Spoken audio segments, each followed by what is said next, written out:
Welcome, and you tuned in to another edition of Homage Speaks, or what homage is due, a homage is paid. Now, everybody understands this.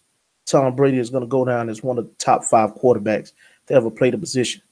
But unpopular to contrary belief, a lot of people like to praise Tom Brady for what he has done as far as becoming a champion and being the leader of his football team. But I personally believe that the greatness of Tom Brady does not fall in that. It's how he plays the position. And we're going to dive right into it. I am one to believe that outside of Peyton Manning, which I believe he developed his own system, which enabled him to manipulate defenses the way he wanted to. But when he got into playoffs, you had multiple minds going up against his mind. They were able to, because the game simplifies in the playoffs, we only worry about you, your reads, your progressions, things that you like to do.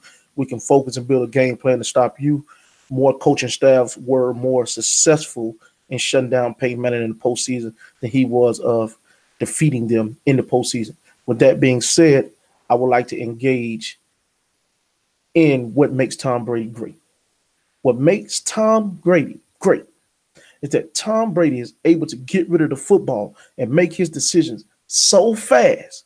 He makes these decisions at 2.34 seconds on average. That is one Mississippi, two Mississippi, and the ball is gone.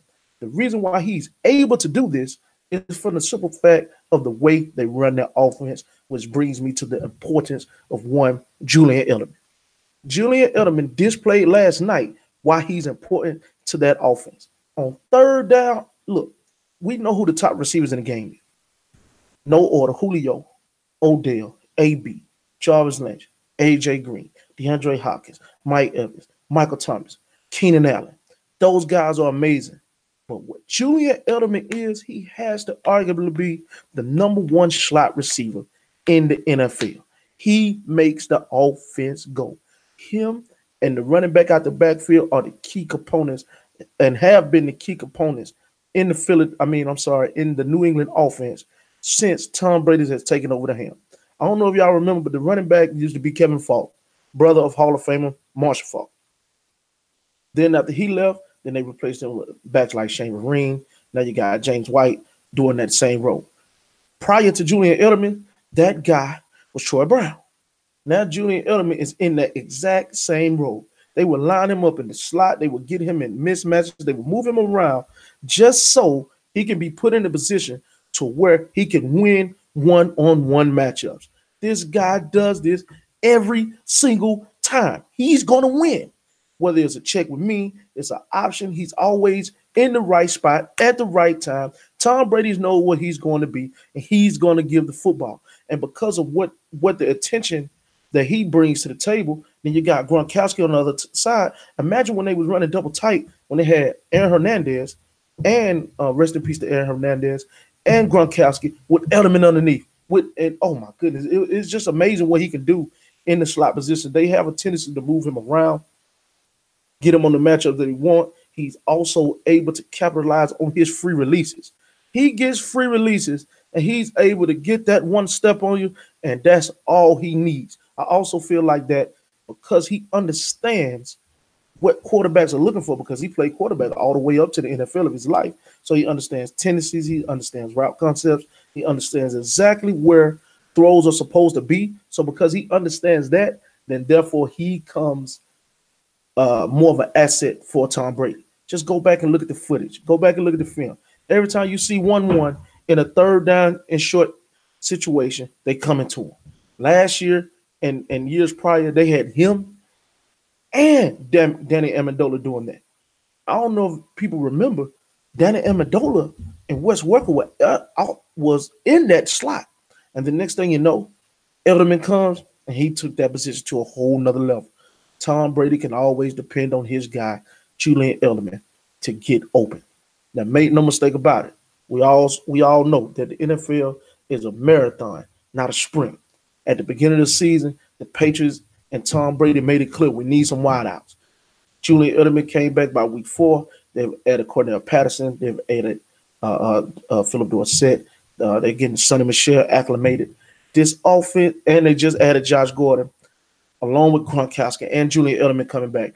This offense is about to do what it always does because now they have the personnel to do what they need to do. I'm one to believe that the offense is a unit. I've never really been sold on one receiver doing the bulk load of the work. No, we have a receiving core, and everybody in this core has their responsibilities within the flow of the offense to make the offense go. That's the evolution of today's passing game. This is not primarily like in the early 80s, late 70s, where your primary receiver pretty much dominates all the play calls. No, these receivers coming into the game today, everybody has route skills, everybody has great ball skills, everybody's learned how to run routes and run routes better. Quarterbacks are able to throw the balls in different windows. So, with that being said, you need a core of receivers that can do multiple things. I like Dallas had with Tony Romo, and the reason why people really think that Dez Bryant can't run the route tree. It's not that he can't run the route tree. It's just that he wasn't asked to run certain routes in the route tree because we had Witten occupying this space, Cole Beasley occupying this space, Terrence Williams occupying this space, and my man Miles Austin occupied another space. Dez had his role. He played his role. Julian Edelman has his role on this offense with Tom Brady, and that's to be the one-on-one man defense beater. We are going to put you in situations to where we need you to beat one guy.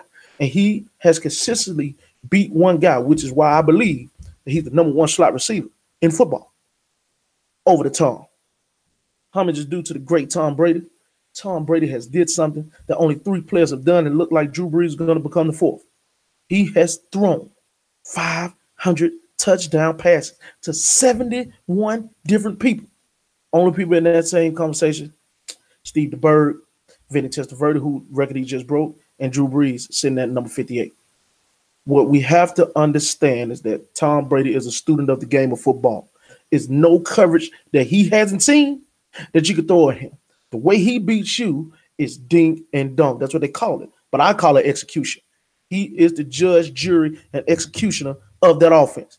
He makes sure he throws the spots. He gets the ball out of his hands quickly. He forces defense to consistently make tackles time and time again. And I feel that that's where him and Drew Brees differentiate. Because Drew Brees can chop you up with the best of them.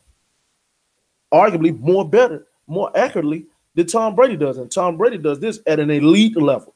I mean, it's Tom Brady and it's only a few other quarterbacks that can say, that we can definitively say, chop you up just like that man can. But at the same time, Drew Brees separates himself for the vertical passing game that he and Sean Payton have. Tom don't do that. Tom is comfortable chopping you up the entire field. He's only going to go deep 5 to 6 times a game. But when he go, he's going. It's going to be there.